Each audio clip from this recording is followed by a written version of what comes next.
Most people fail not because they lack talent, but because they play the game as if it were fair. The truth is simple. The world rewards those who understand power, not those who wait for justice. Today, I will reveal the single trait that gives you an unfair advantage over everyone else. Life is not a level battlefield. While many waste time on idealism and honesty, a few rise above, shaping destiny in their favor. What separates these few from the masses? A trait so subtle, yet so devastating, that it transforms ordinary men into rulers and leaves the Navi as servants. This trait is the art of appearing one thing, while being another. The world is ruthless. Not fair from the moment you open your eyes to the world. You are told a lie, a comforting illusion dressed in soft words that life is fair, that hard work alone will elevate you, that virtue by itself guarantees reward. This is a story designed to pacify the weak, to keep them obedient, to keep them believing that if they play by the rules, justice will eventually embrace them. But observe the world with clarity, not with the fog of hope, and you will see the opposite. The world is not fair, it is ruthless. It rewards cunning over innocence, timing over effort, and strategy over sincerity. To believe in fairness is to place yourself willingly in the role of a victim. Fairness assumes balance, but human ambition knows no balance. Men desire more wealth, more power, more influence. They are not content to share equally, nor to wait their turn. Ambition devours fairness. Where fairness exists, it survives only temporarily, until the first bold man decides to seize more than his portion. And from that moment on, fairness becomes a memory, and ruthlessness reigns as the only law that matters. Look at history. Great empires did not rise by waiting for fairness. They rose through conquest, deception, manipulation, and sheer force. Rome did not dominate by politely asking neighboring tribes to step aside. Kingdoms were not built by men who waited for justice to be distributed equally. They were built by men who understood that life favors the one who dares to take, not the one who patiently waits. Even in modern times, this truth has not changed, only its mask has. Ruthlessness now wears the face of diplomacy, of negotiation, of business strategy, but at its core, it remains the same ancient instinct, the strong devouring the weak. In your daily life, you can see this truth everywhere if you dare to strip away the illusions. In schools, children are told that merit will be rewarded. Yet often it is not the brightest student who rises, but the one who knows how to win favor with the teacher. The one who understands appearance is as powerful as substance. In workplaces, the myth is repeated: work hard and you will succeed. But look closely, and you will see that those who climb fastest are not always the most skilled, but the most cunning. They know how to maneuver, when to flatter, when to conceal their true opinion, when to align with power, and when to betray it. They rise because they understand that the game is not about fairness. It is about positioning. Those who cling to fairness suffer quietly. They wait for recognition, believing their effort will speak for itself. But effort alone is mute in a world where power speaks louder. These people live in disappointment because reality refuses to align with their illusions. They cannot comprehend why mediocrity in disguise of charm is rewarded while their honest toil is ignored. Their failure is not in their lack of talent, but in their refusal to see the truth: the world is ruthless, and only those who adapt to this ruthlessness can truly rise. Now consider the psychology of ruthlessness. Human beings, by nature, are driven by self-interest. Every man acts, ultimately, not for some universal fairness, but for his own survival, his own advancement, his own gain. Even when cloaked in words of morality, generosity, or justice, beneath the surface lies self-interest. When a man donates wealth, is it always pure kindness? Or is it reputation, tax advantage, or a hidden purchase of loyalty? When leaders speak of justice, is it always truth? Or is it a mask to rally support, to strengthen their rule, to keep the people docile? If you look closely, you will see that most acts presented as noble are but ruthless calculations designed to serve the self under the cover of fairness. This is why those who cling to fairness as a principle are blind. They assume others act with the same honesty they do, when in reality, others are often plotting, scheming, and maneuvering. They believe they are competing on equal ground, but they are not. They are competing against people who do not hesitate to bend rules, to exploit weaknesses, to manipulate perceptions. In such a contest, fairness is not a shield but a chain, keeping the naive bound while the ruthless advance unchallenged. Even in relationships, this truth is visible. Fairness suggests that loyalty will be met with loyalty, honesty with honesty, love with love. Yet countless betrayals prove otherwise. Men and women alike use one another, hide truths, play roles, and discard others when convenience dictates. The ruthless partner thrives, while the fair partner suffers. Why? Because the fair one assumes a balance that does not exist, while the ruthless one exploits the imbalance. Society itself, despite its proclamations of equality and justice, is structured on ruthlessness. Laws are written not to protect everyone equally, but to serve the interests of those in power. Justice bends toward those with influence, wealth, and connections. The poor man may be right, yet he loses, because he cannot fight with the same weapons as the rich. The weak nation may claim fairness, but it is ignored, while stronger nations impose their will. The very system that preaches fairness thrives on inequality. It is designed not to remove ruthlessness, but to conceal it under polished language. Why is the world ruthless and not fair? Because fairness is a concept, while ruthlessness is an instinct. Fairness must be taught, explained, enforced. It requires men to restrain their desires. But ruthlessness is natural. It is survival. It is as old as the predator that stalks its prey. It requires no explanation, no justification. It is simply the order of nature itself. Lions do not share with gazelles. Wolves do not apologize to sheep. And men, no matter how civilized they pretend to be, carry the same instinct within them. The tragedy is not that the world is ruthless. The tragedy is that most refuse to accept it. They cling to fantasies, wasting years in belief that their goodness will one day be rewarded. They look at the ruthless and call them immoral, yet secretly envy their power. They comfort themselves with excuses, blaming corruption, luck, or destiny, never daring to admit the harsh truth. They lost because they played by rules that no one else followed. To survive in a ruthless world, you must first see it as it is, not as you wish it to be. To insist on fairness is to walk blindfolded into battle, holding nothing but principles while your opponent wields weapons.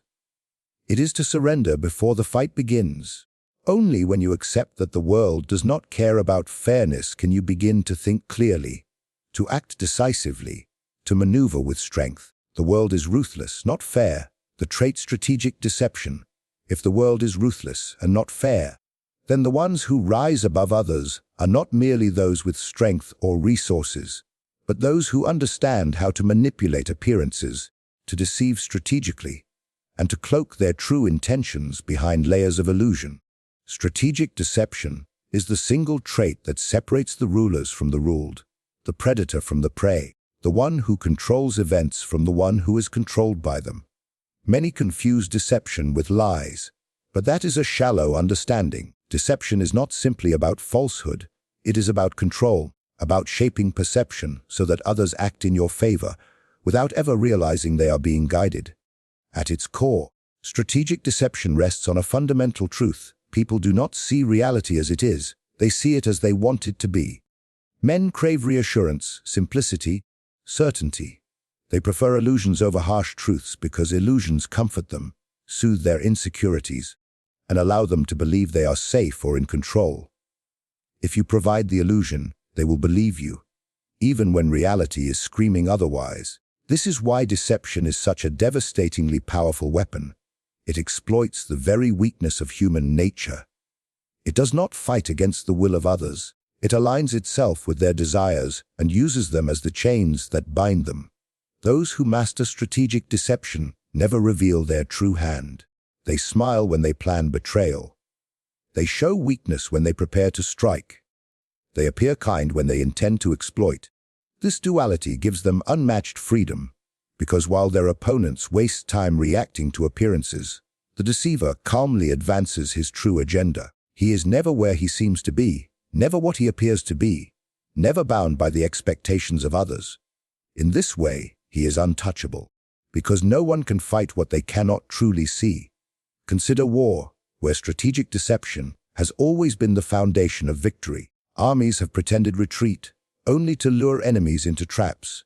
Leaders have offered peace, only to use negotiations as a cover to gather strength. Entire empires have risen because they deceived their rivals into believing they were weak, until the moment came to reveal their full might.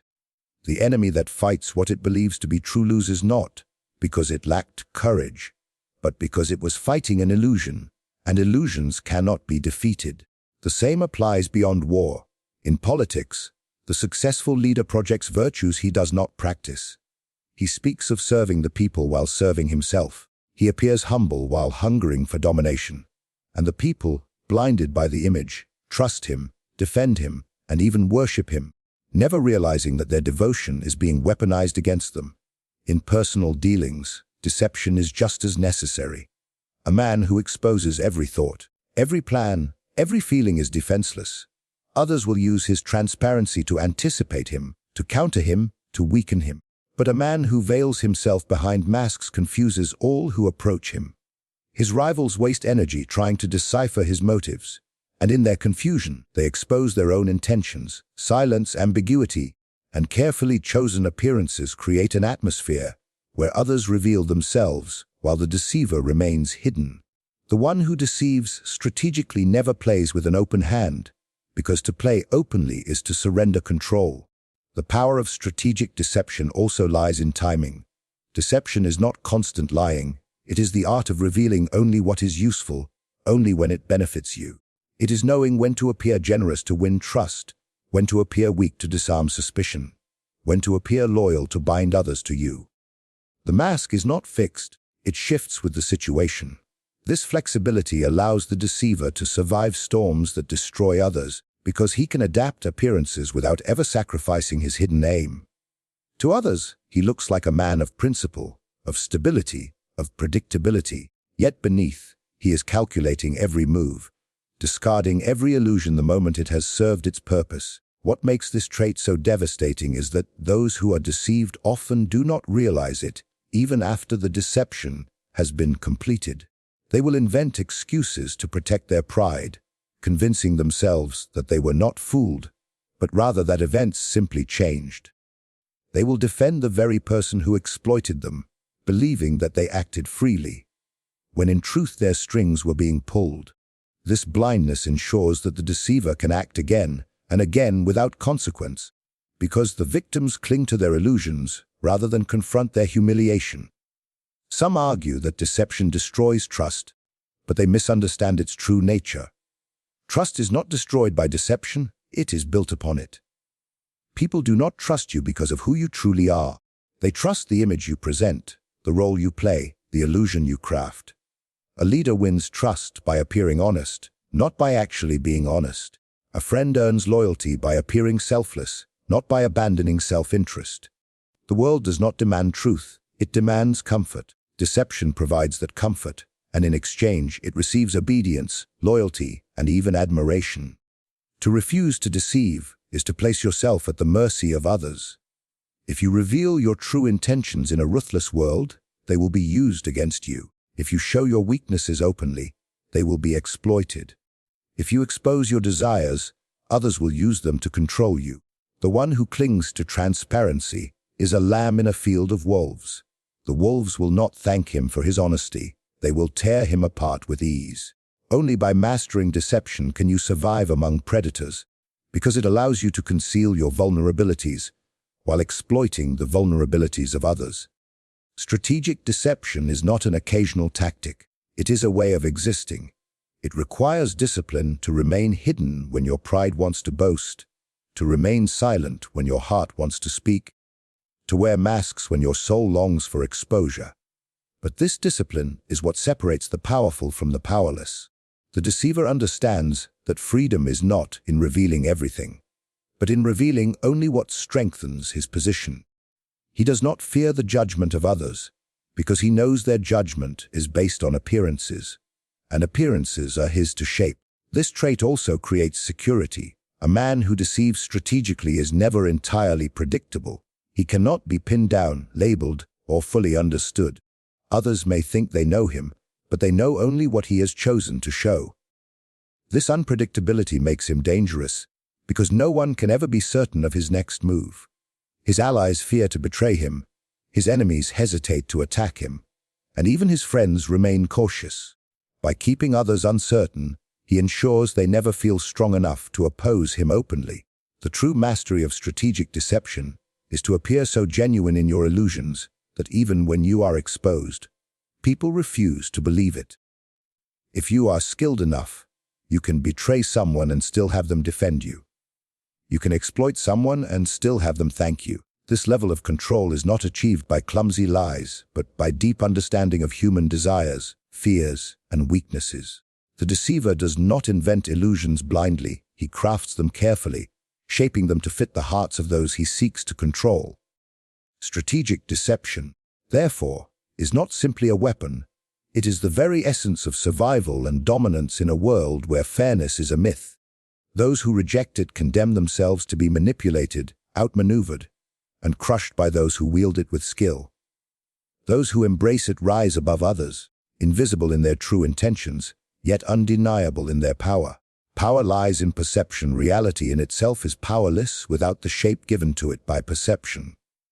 What people believe about you, what they whisper in corridors, what they assume from your gestures and appearances, holds more weight than what you truly are. Power is not always about actual strength, wealth, or even intelligence. It is about how those qualities are perceived by others. A weak man who convinces others of his strength can rule over those who are truly strong but doubted. A fool who appears wise can command an audience, while the truly wise man who fails to appear so will be ignored, laughed at, or forgotten. In every arena of human existence, perception outweighs reality, because men are guided not by truth, but by the images that truth wears. This is why reputation is the foundation of influence. Reputation is nothing more than a carefully curated perception, yet it holds the power to open doors or close them forever. A man known for ruthlessness will have enemies hesitate to provoke him, even if his ruthlessness is exaggerated. A man known for generosity will attract loyalty and devotion, even if his generosity is merely strategic. Once a perception takes root, it spreads like fire, multiplying itself far beyond your reach, shaping the actions of others without you needing to lift a finger. One action may pass unnoticed, but perception lingers, builds, and hardens into legend. This legend then does your work for you. Consider how leaders secure loyalty. They do not constantly prove their ability, they project it. They do not endlessly display their courage, they stage it. They do not reveal every victory, they exaggerate it. Once people believe in their strength, loyalty becomes automatic. Soldiers follow them into battle, not because they have measured their leader's skill with precision, but because they perceive him as strong, as destined, as unshakable. Faith in perception drives them to fight harder, to sacrifice more, to obey without hesitation. Thus, the leader's true power is not in his arms or his strategies alone, but in the collective belief of his followers. The masses rarely see truth clearly. They judge by appearances, by symbols, by stories. They see what they are shown, not what exists. This is why symbols of power matter as much as power itself. The throne, the crown, the uniform, the wealth, the title. These are objects, yet they shape perception so deeply that men will bow before them instinctively. Strip away the throne, and the king becomes a man like any other. Remove the crown, and the aura fades. But as long as the symbols endure, people kneel not because of who he is, but because of what they perceive him to be. The intelligent ruler understands this and guards perception as fiercely as he guards his walls. For perception is the fortress that protects him from rebellion and doubt. Even in daily life, this principle dominates. In the workplace, it is not always the most capable who advance, but the ones who appear capable. They speak with confidence, dress with authority, and act as if they belong in positions of power, and others accept it as truth. Meanwhile, the man who quietly does the work but fails to cultivate perception remains invisible. His reality is strong, but without the mask of perception. His strength serves others rather than himself. The tragedy of many lives is not that they lacked ability, but that they lacked awareness of how perception shapes destiny. Perception also governs fear. Enemies fear not always the reality of your strength, but the perception of what you might do. If they believe you are unpredictable, dangerous, willing to cross lines others will not, they will tread carefully, even if in truth you are not always capable of carrying out your threats. Fear is born in the imagination, and perception feeds that imagination with images more terrifying than reality could ever be. Thus, by cultivating the perception of ruthlessness, you can achieve victories without fighting, because opponents defeat themselves in their hesitation. What is even more dangerous than fear is admiration. People crave figures to admire, to follow, to project their hopes onto. If you craft the perception of wisdom, justice, or greatness, they will see in you what they long to see in themselves. They will magnify your image, excuse your flaws, and even fight to defend the perception they have built of you. A man admired does not need to prove himself constantly. The perception of his greatness carries him forward. Admirers blind themselves to reality, protecting the image they worship, even when reality contradicts it. This is why perception is more powerful than truth, because truth can be doubted, but once perception becomes faith, it is nearly unshakable. Perception also allows control over morality. The same act can be seen as noble or treacherous depending on the perception surrounding it. When a powerful man punishes his enemies, it is framed as justice. When a weak man attempts the same, it is seen as cruelty or desperation. The act itself may be identical, but perception defines its meaning. By shaping perception, you dictate not only how your actions are judged, but also how others interpret the very fabric of morality itself. In this way, you rise above judgment, becoming the author of the narrative, rather than the subject of it. Those who ignore perception live at the mercy of others. They believe that their private truth is enough, that their sincerity will eventually shine through. But sincerity without perception is invisible. A man may be honest, loyal, capable, yet if he fails to project these qualities, no one will notice, and worse, others may write a different story about him. Once that story spreads, it becomes stronger than his reality. He may shout his truth, but perception will drown him out, because the crowd prefers the image they already believe. To neglect perception is to surrender your identity to others, allowing them to define you instead of defining yourself. Controlling perception does not always require grand gestures. Small acts, repeated and consistent, can shape the way others see you. A single display of courage at the right time creates a lasting perception of bravery. A single act of generosity, well publicized, creates the image of a kind heart. Once the seed is planted, every future action is filtered through that lens. The man perceived as brave will have his hesitations excused as strategy. The man perceived as generous will have his selfishness excused as necessity. Perception not only shapes how people see you today, but how they interpret everything you do tomorrow. This is why the manipulation of perception is not dishonesty but survival. To live without controlling perception is to be enslaved by the judgments of others. To master perception is to wield invisible chains that guide the actions, beliefs, and loyalty of everyone around you. Power lies not in what is, but in what others believe is. Reality can be ignored, denied, forgotten, but perception is remembered, discussed, and acted upon. It spreads without your effort, grows without your command, and sustains your influence long after your real strength has faded. Morality is a tool, not a rule. Morality has always been presented as an unshakable compass, a set of absolute principles meant to guide human behavior toward justice, fairness, and harmony. From the earliest teachings of religion to the laws written by governments, morality has been dressed as sacred, something universal that binds all men equally. Yet if one looks beyond the veil, past the noble words and righteous declarations, a different truth emerges. Morality is not a universal law, it is a weapon, a shield, and most importantly, a tool wielded by those who understand its true nature. Those who blindly follow morality as if it were absolute find themselves shackled, unable to act when circumstances demand ruthlessness. Those who wield morality as a tool bend it to their advantage, appearing virtuous when it serves them and discarding it when it threatens their survival. The world pretends to honor morality, but in reality, it rewards results. A ruler who brings prosperity through cunning and cruelty is remembered more favorably than one who clung to moral purity but left his people in ruin. A general who lies, betrays, and deceives yet secures victory is praised as a hero, while the general who fought honorably and lost is quickly forgotten or ridiculed. Morality, when treated as a rule, leads to weakness. Morality, when treated as a tool, becomes a source of power, a mask that conceals self-interest, while persuading others to serve your cause. Morality functions best as a performance. People crave symbols of goodness and righteousness, not the substance. They wish to believe that their leaders act for justice, that their friends are loyal, that their partners are faithful. They yearn for virtue because it gives them comfort in a world otherwise ruled by chaos. The one who understands this does not need to be truly virtuous. He only needs to appear so.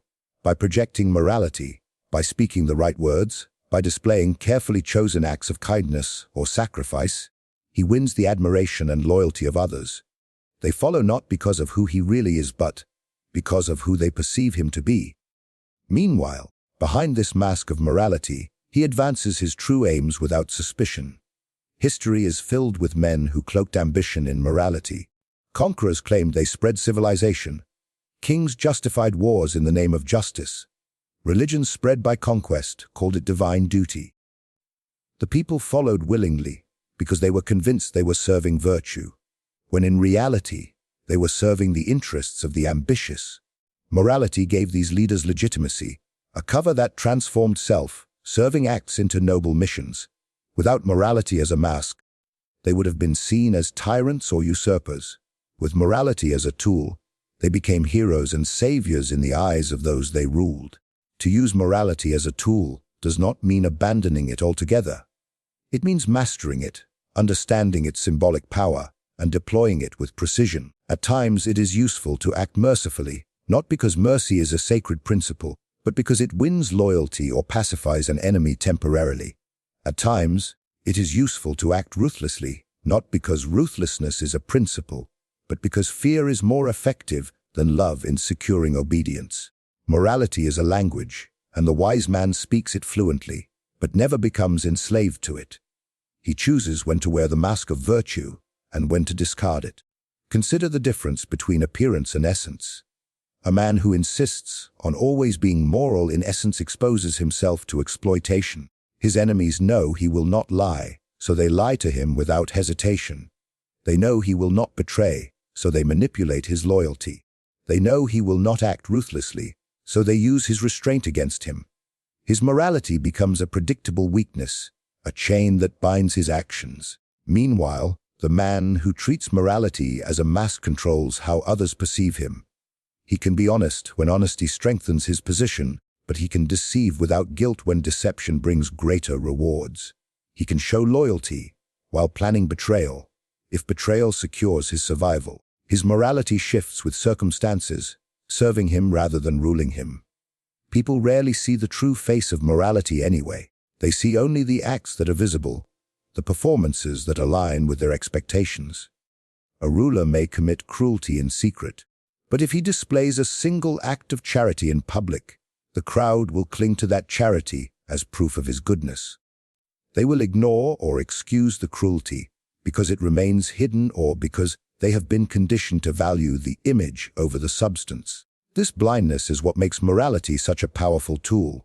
It is judged not by its reality, but by its performance. A skilled manipulator knows this and ensures that every public act reinforces the desired perception, even if every private act contradicts it. Morality is also a tool for controlling others. By invoking morality, you can bind people to rules that weaken them while freeing yourself from those same chains. Preach honesty while you deceive. Preach loyalty while you exploit. Preach fairness while you take more than your share. People who believe morality is sacred will obey it blindly, limiting themselves, restraining their ambition, and weakening their ability to compete. Meanwhile, you advance unchallenged, because while they are shackled by rules, you are wielding those rules as weapons. The most effective form of control is not force but conviction, and morality provides conviction more potent than any army. It is also important to understand that morality is relative. What one culture calls virtuous, another calls wicked. What one age condemns, another glorifies. These shifts prove that morality is not universal but contextual, shaped by power, time, and circumstance. If morality were absolute, it would never change. But because it changes, it is revealed as a construct, a tool created by men to serve specific interests. Those who cling to morality as universal truth fall victim to its instability. Those who treat it as a tool adapt with the times, reshaping their mask to fit the changing definitions of virtue. In this way, they remain aligned with power, never trapped by obsolete values. Even in personal relationships, morality functions best as a tool. Partners speak of loyalty, honesty, commitment, yet behind these words lies self-interest. A man remains faithful when it serves him, unfaithful when he believes he will not be caught. A woman praises honesty until the truth threatens her comfort. Then she demands lies. To insist on morality as a rigid rule in such situations is to invite disappointment and betrayal. But to recognize it as a tool allows you to navigate relationships with clear eyes, choosing when to display morality to maintain harmony, and when to bend it to secure your advantage. The illusion of morality is powerful because people want to believe in it. They need it as a foundation to justify their lives, their struggles, their obedience. They want to think their leaders act for justice, their friends for loyalty, their partners for love. This hunger for morality makes them vulnerable, willing to overlook contradictions and hypocrisies, as long as the appearance is maintained. Those who understand this exploit it without hesitation. They give the people the illusion they crave, while secretly serving their own aims. This duality, appearance of morality, essence of ambition, is the true path to enduring power. Morality is not a cage unless you allow it to be one. For the wise it is a weapon, a mask, a tool of manipulation and control. It does not demand obedience, it demands mastery. Those who treat it as sacred are governed by it. Those who treat it as useful govern through it. Those who pretend morality is absolute live in delusion. Those who bend it to their will live in power. Those without this trait become pawns. In every game of power, there are only two kinds of people: the players and the pieces. The players shape the board, set the rules, and move with deliberate calculation. The pieces move only when pushed, trapped within patterns set by forces they do not control. The distinction between the two is not talent, not intelligence, not even resources. It is the possession of the trait that elevates one above the rest. Cunning, the ability to deceive strategically, to manipulate perception, to wield morality as a tool rather than as a rule. Those who lack this trait, no matter how strong or capable they appear, are reduced to pawns, useful only to advance the ambitions of others. A pawn believes he acts freely. He believes his hard work will bring him success, that his loyalty will be rewarded, that fairness governs the game. He does not see that his labor strengthens the hands of those above him. His loyalty cements chains around his neck, and his belief in fairness blinds him to the ruthless reality shaping his fate. The pawn moves obediently, convinced he is advancing, but he is only moving toward sacrifice. His role is not to win, but to serve as a tool, as protection, as distraction for someone else's strategy. And when his usefulness ends, he is discarded without hesitation. Consider the workplace, a battlefield dressed in the language of professionalism. Many toil with the belief that their dedication and honesty will elevate them. They obey rules, avoid risks, and pour themselves into their labor. Yet they remain at the bottom, while others climb swiftly. Why? Because they have mistaken effort for power. Their managers, their rivals, those who understand the game, exploit their diligence. They give them praise when necessary, promises of reward to keep them motivated. But behind closed doors, the real decisions are made by those who know how to manipulate perception and control appearances. The pawn works, the player ascends. The same principle governs politics. Citizens are told that their voice matters, that their choices shape the future. They cling to ideals, defending parties, leaders, and systems as if these were sacred. Yet behind the curtain, decisions are made not by ideals but by strategy. Leaders speak of morality, justice, and fairness, but these are masks. They are tools used to bind the masses in loyalty, while true agendas unfold in secrecy. The citizen who believes in the purity of the game becomes a pawn, defending causes that serve only the ambitions of the few.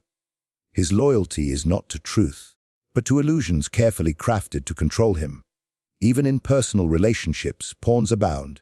A friend who reveals every thought and emotion becomes vulnerable to manipulation. A partner who clings to unconditional loyalty becomes predictable, easy to control. A colleague who insists on fairness becomes a shield behind which others maneuver freely. The pawn's openness, sincerity, and blind faith are not strengths in a ruthless world. They are weaknesses waiting to be exploited. Those who recognize these weaknesses wield them like weapons, steering the pawn into positions that serve their hidden aims. The pawn does not recognize the trap because he mistakes his role for choice. He thinks his honesty is noble, his loyalty admirable, his morality sacred. He fails to see that these qualities, when not wielded strategically, become liabilities. Honesty becomes a window through which others see his vulnerabilities. Loyalty becomes a leash others use to control him. Morality becomes a cage that prevents him from acting when ruthlessness is required. The pawn praises these qualities as virtues, unaware that they are chains binding him to the service of others. The tragedy of the pawn is not that he lacks intelligence or strength. Many pawns are brilliant, hardworking, capable. Their downfall lies in their blindness to the true nature of power. They confuse the game for what it pretends to be rather than what it is. They believe appearances are reality, not realizing appearances are manipulated. They believe morality is absolute, not realizing it shifts with context. They believe fairness exists, not realizing fairness is the illusion used to pacify them. Their failure is not in effort, but in perception. They see the world as they wish it to be, not as it is, and for this, they are condemned to serve those who see clearly.